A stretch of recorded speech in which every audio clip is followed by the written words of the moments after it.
Hello friends, आज मैं ना आपको कोई रेसिपी नहीं बताऊंगी खाने वगैरह की।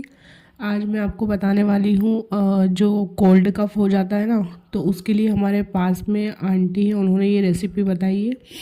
इसके लिए ना जो अजवाइन होती है उसको अच्छे से सेक लेना है तवे पे।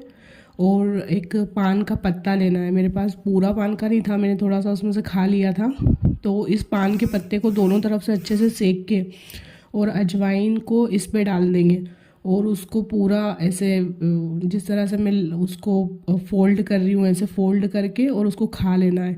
और उसके बाद पानी वगैरह नहीं पीना है आपको। तो उससे आपका कैसा भी कोल्ड कफ होगा वो 2 दिन में ख़त्म हो जाएगा। Thank you.